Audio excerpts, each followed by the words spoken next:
there are a lot of people who share your sentiment, your point of view as to how, they must subsidize one way or the other. Now, if we were to go with the current value of naira to dollar and all of that, I don't know. For now, the Dangote refinery is not meeting the total consumption need. We'll still have to import some. So what would that mean if advice is going to the government and say, okay, completely remove every form of subsidy from here? Would we not have a conflict in terms of what his figure will be and those who want to import the other? It depends on how much we consume anyway, because he's saying it's going to be one way of determining how much of petrol we consume in Nigeria. And then secondly, he did talk about stabilizing the economy and the less demand on forex at this point in time. But let's look at this challenge of the consumption of petrol in Nigeria. What other way can we handle it? Because people who have tried to justify certain point of view have always used, we need to address this because there's some fraud going on there. Whose responsibility is it to address this issue? Is it my responsibility as a citizen or the responsibility of those who were elected as our leaders? Sometimes we minimize some of these conversations and we begin to distract ourselves from the real issues. First, it is important to state categorically that Dangote made a lot of false claims in that interview. Very false claims, misleading, misinforming. And sometimes I think his managers, his email makers should tell him to restrict himself to being a businessman rather than a policy analyst or somebody who tries to propose policies. He's been successful as a businessman. Let him remain within his forte. He's not the spokesman of the government, and I expect that Dangote, of all people, should have known that there's such a thing called energy security. Himself, he complained severally, bitterly about lacking government support in his business. Until the government decided now to sell crude to him in naira. Yeah. Before then, he complained bitterly about the cost of crude from IOCs, which resulted into NNPC selling crude to him at a discount rate of $1 per barrel, and even extended the credit line to him so that he can start his refinery. I also remembered when he was stuck in his financing of his refineries, he approached the NNPC for help. It is important to state the fact that the $1 billion investment that was made by the federal government of Nigeria through the NNPC in Dangote was not because the government actually wanted to take a stake in Dangote refineries. That was the only way they could offer him that bailout. That money was essentially a bailout. Yes, he went to Mele Kyari, said he can no longer secure financing from other regular avenues. Yeah. And so he needed help. And so they went to meet President Muhammadu Buhari then and convinced him that NNPC can only help this man by pretending to want to take a stake in his company. And so initially they proposed 20% stake for a specified amount.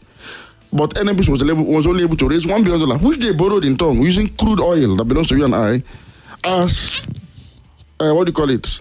There was a time they used back then. In fact, it was this exchange of crude for loan that they used. Something swap. So they used crude as collateral, forward sales agreement with the lender. And NNPC has finished paying up that $1 billion, but NNPC has not received $1 of dividends from the Dangote refineries. The government did all of this for him. All of this. And Dangote is not telling government to deny ordinary Nigerians affordable energy. Let me also state this, why I said he made a lot of false claims. He said that every country in the world has removed subsidy. He made that claim. And started Saudi Arabia. That the price of petrol in Saudi Arabia is 40% higher than that in Nigeria. And I said, why are you comparing rotten tomatoes with ripe and fresh apples? First, it is not true that all countries of the world have removed subsidy. In fact, according to a report by IMF, not Majeed Dahiru, IMF, fossil fuel subsidies globally, IMF is saying this, globally, as of 2023, surged to $7 trillion over the years. That is, government keep subsidizing fossil fuel. And the argument in the West is not about subsidy or not. It is what should be subsidized. There's a growing concern about environmental pollution and environmental sustainability. So People are telling you now that why not subsidize renewables rather than fossil fuel? But there's no argument about subsidy removal on energy at all in any of these jurisdictions. It's not in the conversation at all. It's not on the table. One of the cardinal pledge of Donald Trump in this campaign is to lower the cost of energy. It is something he has talked about over and over and over. That means as a government is going to do something to lower it. How will you do it other than using incentives or subsidy through tax cut, through tax breaks, and all other available instruments to you?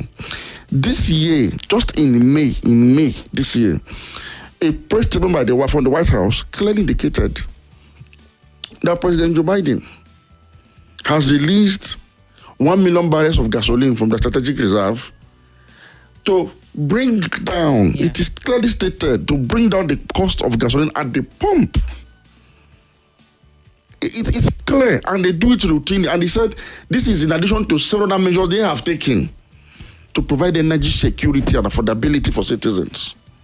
In Saudi Arabia, that he's talking about, petroleum is not just subsidized. Gas is subsidized, electricity is subsidized. Mr. Dangote, let me inform you in case you do not know. Education in Saudi Arabia is free for citizens, and citizens get paid for going to school. Saudi Arabia fund their overseas education from the state coffers, and that's why you don't see a Saudi citizen anywhere in the world doing any menial job to go to school. It's impossible. Because the day you told me that we had a conversation about Saudi Arabia, if we can now sanction them, and you said something profound that I'll remember for the rest of my life. Have you ever in your entire life seen a Saudi citizen anywhere in Nigeria? I haven't, except for the embassy. Only twice I've seen, only. The first one was in a mosque in Asokoro here. In that mosque, there's a section that is well rugged and well air-conditioned. So Saudi embassy officials, one or two only, come into that enclave to pray. They don't even pray in the general area with us. The second time I will say Saudi citizens in Nigeria is during their National Day celebration in one of the most exquisite parts of town in Abuja here. I never knew existed. I've not bumped into a Saudi citizen in a shopping mall, in a restaurant, or applying for a job, or even an investor in Nigeria. Food is subsidized in Saudi Arabia. Then let me now shock Dangote in case he doesn't know. Whereas in your country, Mr. Dangote, minimum wage is 30,000 naira per month. That is less than $20 per month. Mr. Dangote, sir, the minimum wage in Saudi Arabia for public servants, public workers, sector workers, is 3,000 riyals per month. That is 1.2 million naira per month. Well, before people start to question this whole 30,000, 70,000 naira has not been implemented. The paperwork is still ongoing. I know what I'm saying. Yeah. Now, for private sector workers in Saudi Arabia, that the government also provides funds for private employers to pay higher than public sector workers because of the level of productivity, is 4,000 riyals. Convert that to naira. That is 1.75 million naira per month. And guess what? Nobody earns minimum wage in Saudi Arabia. This is just the minimum. So the average minimum wage in Saudi Arabia, if you want to take the private sector benchmark, is $1,000.66 compared to your less than $20 in Nigeria, Mr. Dangote. So that's why I want to compare. Please compare apples with apples. It's unfortunate that for a man that Nigeria has done so much for, to boost his business, to support his business, we now decide that something that is international best practice. I don't know of any country, and I keep saying it. I don't know of any country that plays with energy. You can't play with it. I don't know of any country that is developed. I don't know of any. So I'm challenging Dangote now to say, I'm putting a lie to what he said. Because these are very dangerous things to spew in the public. It's a different model. The government is saying they don't have money to pay subsidy. Fine, we can need to argue about why don't you have money and how to pay for the money. But don't talk about subsidy of petrol. I challenge anybody. And let me say this too. Petrol is so important to any economy in the world. It's not only Nigeria. That's why in US, let me tell you, US, they have energy mix, so that they use a lot of other energy products. But let me tell you this. To underscore the importance of petrol in US and the economy, do you know the daily consumption of petrol in US? I do not have that figure. You know, in Nigeria, the daily consumption is said to be between sometimes 30, they say 40, they say 50, 50, 60. And we are shouting. Okay, we'll take it up from there after this quick break. Let's go on a break. Hello. My name is Kimberly. I'm the host of Hard Facts. And I bring you the biggest stories driving conversation every weekday here on 95.1 Nigeria Info Hard Fact Show. I love to get your opinion and conjectures, but the facts you cannot dispute here on Hard Facts. Join me and let's talk.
In an interview granted to the Bloomberg, did suggest or advise the federal government of Nigeria to completely remove subsidy, citing example of Saudi Arabia also. Well, that's what we're starting off with on the roundtable. Dr. Majeed Dahiru is here. If you've missed out on the first 20 minutes of our conversation, it's live on Facebook and YouTube. You can go listen to it a little later.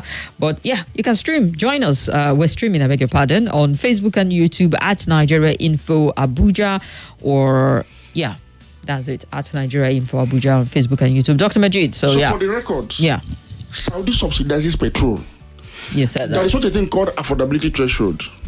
That is, in subsidizing your product for citizens, you also look at the affordability threshold. So if a country that earns $1,000 plus per month as minimum wage, the government of that country will set the price of whatever it wants to subsidize at a certain level that they can still afford it. It is different from you. So that way you can never use the price of petrol in that country and compare it to what your citizens are buying it in this country. So that does not, if it is higher per liter, that it does not mean that those subsidies are there, but that is subsidy. The same thing with America. Now, petrol is so important to the economies of this world that South America consumes approximately 8 million barrels of petrol per day. If you convert it to liters, that is 1.2 billion liters per day. Wow. That's some serious consumption. It tells you the importance of petrol in any economy. America has 132 working refineries. 132 working refineries, mostly privately owned. Yet, the government still finds a way to subsidize and intervene from the production side and consumption side to make sure that the citizens do not suffer. No American president will go to bed if the price per gallon of gasoline in the country rises beyond certain, they will lose sleep. You will see all effort. You will see activating energy diplomacy, energy emergency measures. You will see everything. You will see the whole country on edge. No, they won't go to sleep because they know that any marginal rise in the cost of this important product that drives their own economy as well will have a concomitant effect in the economy. Inflation, loss of job. They know people suffer. They don't play with it. They don't joke with it. Dr. Majeed, let's bring another perspective because you've said this repeatedly. I feel like, if you ask me to write on this, I can, based on the conversations we've had on radio as to the importance of energy security and all of that. But Dangote is a big player in the industry, and definitely people like him get the ears of the government. So it's left for arguments like yours to be strong enough to say, okay, let's weigh it on the scale as to looking at the pros, the benefits of subsidizing to keeping the economy afloat. And I've seen a lot of articles of people who are also thinking in this line. They know better now that we can't completely remove subsidy. It's something that shouldn't have been contemplated in the first place. I challenge you. You're going to listen to Americans campaigning for the 2024 presidential election. You won't hear that Biden or Harris. No, they've gone past it. You won't hear them talk about energy cost, what it costs government to make energy security available. It's not on the table. It's a bipartisan issue. It's a matter of national security. It's not something that anybody discusses. You listen to the debates during the UK elections. It was effort towards bringing the cost of energy down that was really being discussed. We've seen it all over the world. In France is having a state-owned enterprise that provides energy for the country. It's called the EDF of France, Electricity de France. Yeah. It's a multinational company. It operates in other countries on commercial basis. But in France, it operates as a social entity to provide energy security. And so the French government subsidizes electricity in amounts never disclosed to anybody, not even in the budget. It's a security matter. But citizens will know what you can pay for electricity. So be it. The same thing with China. The same thing with Germany. All over the world. But Dr. Majeed, this country you've mentioned, let's contextualize it a bit now. If we start to refine our petrol back in Nigeria, would there still be a need for that subsidy? Very much, very much. Like I told you, the US is having 132 refineries at home. And they still subsidize by the use of the strategic petroleum reserves. They still intervene. There's nowhere in the world where energy cost is completely determined by market forces. That is suicidal.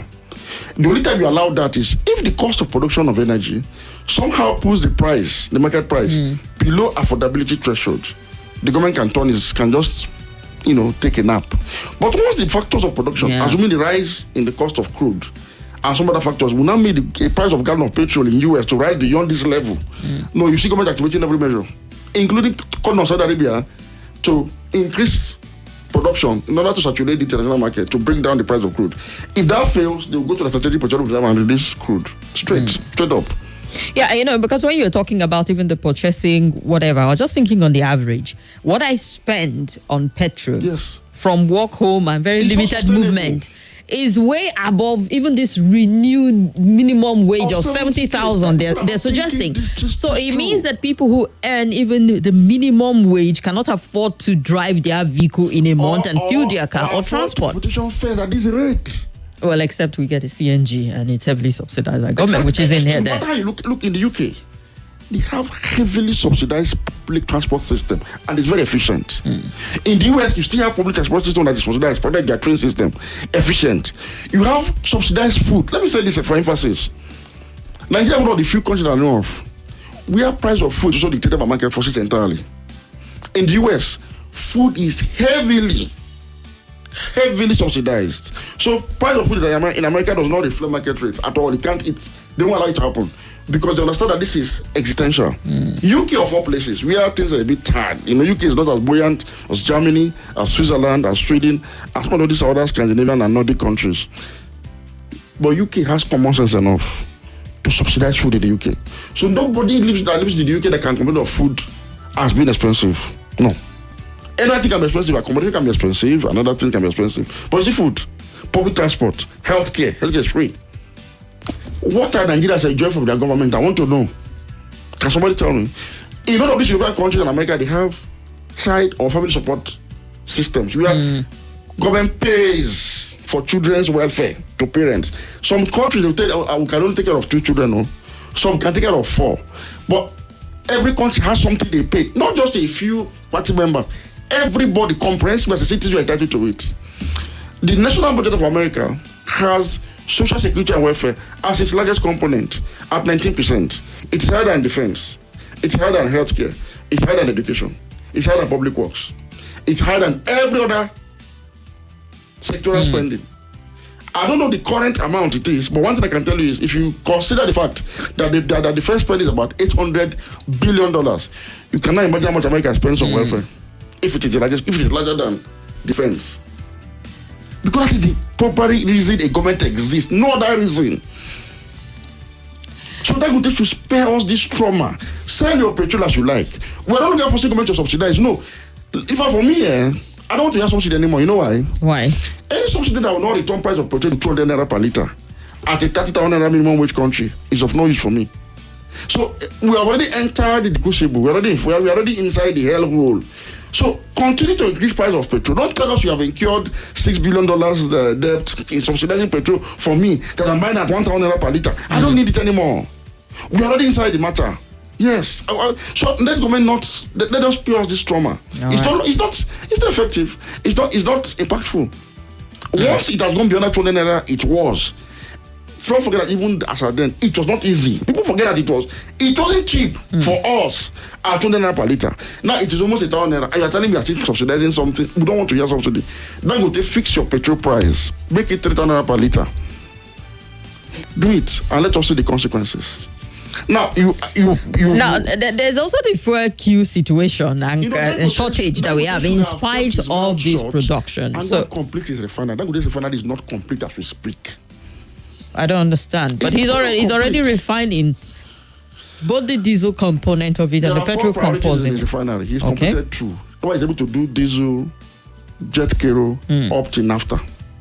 Now the priority is supposed to be the one that can produce PMS. Now the question is, from the last record that I obtained from the NMDPRA, it was not yet 100% completed. That particular priority that can produce PMS. So at best, it is not producing at full capacity. So for instance, whereas the NNPC had an agreement to lift 25 million liters of petrol from the Dangote refineries, they were only able to lift in the first 3 days a little over 10 million liters, leaving a shortfall of 65 million liters. Which has now made NNPC that actually didn't get clearance from NMDPR to import petrol for October. I'm sure they must have activated that emergency to import. Because Dangote refinery cannot even meet the Nigerian domestic need for petrol. Yeah. So I would rather think a man would have concentrated on fixing his refinery and build it. If government is interested, if government sees the need to provide energy security for its citizens, they will pay you the differential and say, okay, sell petrol to us at this rate. If the government does not see the need to do that, then go sell your petrol as you like or export them. But please spare us this trauma. Stop telling us that Saudi Arabia has no subsidy on petrol because it is not true. It is false. No country will do that. Only Nigerian leaders that are that heartless, that are that insensitive, that can plunge their citizens into this level of misery. So Nigeria has two problems as we speak. You are trying to cost energy. Diesel is already deregulated. No subsidy on diesel, no subsidy on aviation fuel, no subsidy on kerosene, no subsidy on gas. Now, petrol that used to be subsidized, you have no subsidy from it. If you add that to the fact that we buy food at market rate, are you surprised that we are having the problem that is as existential as hunger? Your food is not the issue. That Nigerians are actually hungry. It's not as if UK cost of living, meaning they cannot afford maybe housing, they can't afford some other secondary issues, but they never complained of hunger. In all of the protests in Europe. Well, sadly, the hunger is taking big hold because, we see one of the very hungry states like Edo State where it was reported that they were vote buying during the election because people, justify it and saying, we're hungry. We need the money. Yes. Poverty has been weaponized to that point where it feels as if you're insensitive if you're saying people collected money. Because I was trying to have a conversation with the program director of YIGA Africa who was saying, they were collecting money, 10,000 and even above, and claimed they were hungry. And I said, well, people are hungry. She said, yes, we agree they're hungry. But now it feels like you're justifying something completely abnormal that shouldn't be a part of our electoral system because poverty has been weaponized to this particular point. Exactly, it's been weaponized. And as we speak, the Edo people and Nigerians in general aggregators losers. The level of resources that we are deployed to win an election. Are you sure the person or those who are deploying these resources across party lines? Is it their intention to serve the public to serve themselves? It's like now an investment. You buy power and you make profit from the coffers of the state. So how are these people going to be able to provide social services or deliver on the mandate of government, which is welfare and security? That's why you see a progressive diminution of the quality of governance between 1999 and today. It is progressively diminishing. Governors are not able to pay even 30,000 minimum wage comfortably because they cannot spare enough money to do that. 70K is almost off the table. Even the federal government itself is still running around circles, trying to know how to implement it. This is because the leadership recruitment process has been hijacked. And I've said this every day that our democratic leadership recruitment process, what you call politics, has become something like a criminal franchise that cuts across political party lines for power grab for the sole purpose of self-service. That's all. And you can't call this a democracy in the real sense of the word. So we must make up our mind as a country. What do we really want to do? Because if this is the situation, then maybe let us just spare ourselves the trauma of this routine, of this ritual. So let us have a ritual of having elections every 4 years and claiming we have a democracy. That if people that will sit down and just nominate who will be the governor or the president, and let's just rest. So because we actually do spend a lot of money on the election time, and energy, yeah, and it does not yield the dividends of democracy. Nigeria is worse off today than it was yesterday. So why are we having this system of what kind of a system is this? What kind of a system are we really having? Like you said, more people are becoming aware of the primacy of energy for an economy because it wasn't there before. The subsidy was removed. As a matter of fact, there was a national consensus at some point and that subsidy should be removed. We were being misled. It was a strong narrative, and a lot of think tank important analysts were on the media space, selling it. That we are being misled. That what you are proposing does not happen in any country. Flotation of the naira. How do you float a national currency? You need energy to produce, to create wealth. So yesterday, somebody got me a piece of sound box, apparently from China. And I looked at it. I tested it this morning. So nice. So cool. And it was said to be 10,000 naira. And I'm like, so you mean this thing was produced somewhere in China? Somebody bought it, shipped it, sold wholesale to retailers. Retailers sold and they got Abuja and I got it for 10,000. It tells you that probably that thing was sold in China for maybe 500 naira or 1,000 naira. Now the question is how we are able to put up this simple but quite significant technology for as low as that amount without energy. I think they are buying generator, they are buying diesel at 1,300 or petrol at 1,000 to power their diesel like you do in the area market and able to produce this and export it. You know what that means? It means they have exported something that has broken to the international market that America and Europe cannot compete with. That's why I am buying the Chinese-made product. So for every product I buy from China, it goes to swell the coffers of the Chinese sovereign wealth. And that's why today China is sitting at top and over $3 trillion in foreign reserve. Cool. While America does even do not the dollar does not have a small dollar in this reserve. But why is Nigeria still struggling between $30 and $40 billion? Because the only thing you actually export that gets to government is crude oil. Through JVs. They have to be the full load of the crude oil. The little that they give to you by those who are drilling. And we don't seem to understand that we need to take a detour from this model we have been practicing to one that others have been doing that has enriched them. Are you aware, my dear sister, that a company like DHL is owned by the German government? You've mentioned it here before.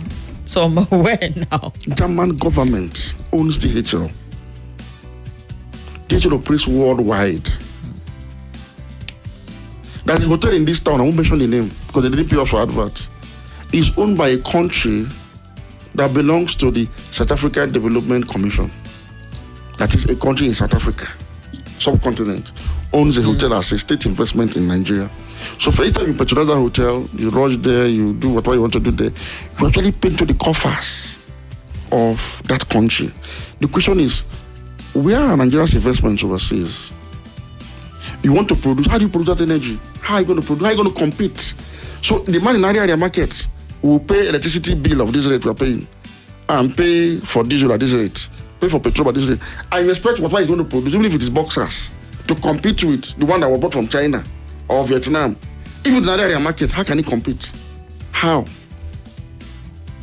So I don't know how those policymakers lost that common sense approach to productivity that must first start with energy security, which is affordable, very affordable energy.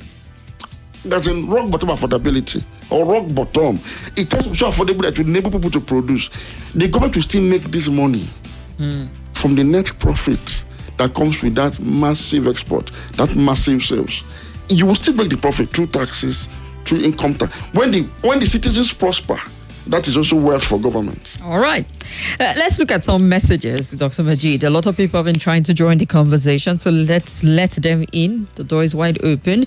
Asu Peter on YouTube sent this warning saying, good afternoon. Why do government and government officials, why are they economical with the truth, even when the people know the truth? And Field You Furniture, Dr. Majeed, God bless you. Ayuka Danladi says, Dr. Majeed, well done work. On Facebook, quite a number of the messages also. Let's run through a few. Ifeanyi Godfrey, my regards to your guest, Kim. Nigeria, don't tire me. The best solution is to jump out of the country. Well, Johnny messes.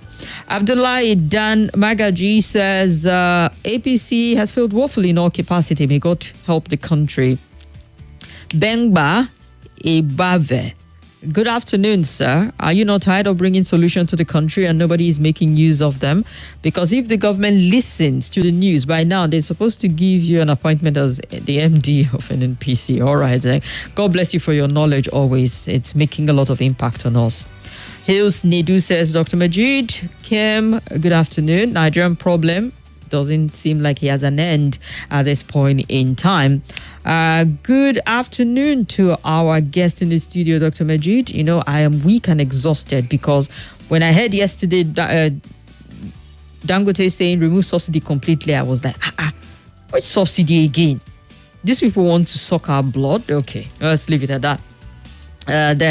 It just feels like, why are we still going on? Someone called yesterday, was bitter. Why are we even talking about this? This is a no-brainer. It shouldn't be coming up. Subsidy is gone. And that's how it is because he's paying so much for it already. Exactly. I cannot just fathom that. You now say, because the implication is any further removal of whatever intervention government is to perhaps increase the money. 500, exactly. Who knows how high it's going to go. So how do you expect people to survive? Look. No, but maybe Dangote is talking as a businessman also because he's not looking at the person. He should mind his business. He should understand that, look, this world is vanity at the end of the day. That it's okay for you. That's why I read that all the help the government has given him. Gave him this refinery. Government left his own and invested money there. He didn't reject all those government support. We're not asking for government support for us to be able to produce pure water, to fry our akara, to roast our maize, to do our conventional. And then go to saying government owes us not that, does not owe us that. He should. I think his conscience and those of his colleagues should prick them a bit. Maybe it's macro thought pattern to saying the economy, the consumption, and not the people. Which model is Dangote talking about? I said, I've put a lie to his claim, and I challenge anybody who's listening to come and show me the data that shows that subsidy will move from every country, including Saudi Arabia. I challenge anybody. All right, then. Let's hear some callers quickly. Hello. Hello, good afternoon. You're welcome. Good afternoon, Dr. Majeed. Good afternoon, sir. Yeah, Dr. Majeed, this country, the more you see, the less you understand it. Because for what I can see, the presidency, people in the presidency, they are involved in this subsidy scam. That's why they don't want to listen to the cry of the masses. Because how can you see price of fuel now at Sharper 995? That is 1,000 naira for 1 liter. Now, Nigerians are crying that Buhari will be better because Buhari, despite the pressure, despite all the corruption subsidy, he refused to remove subsidy. Things are very, very expensive. Stop subsidizing. Buhari told the Western partners that, look, you are subsidizing energy in your countries. Why will you ask me to stop subsidizing? Why is IMF not telling America to stop subsidizing? Why is IMF not telling China or UK or Europe to stop subsidizing energy? No, but these countries are not going to IMF. IMF always gives some economic advice if you come to them for certain. No, I agree. I'm only saying that.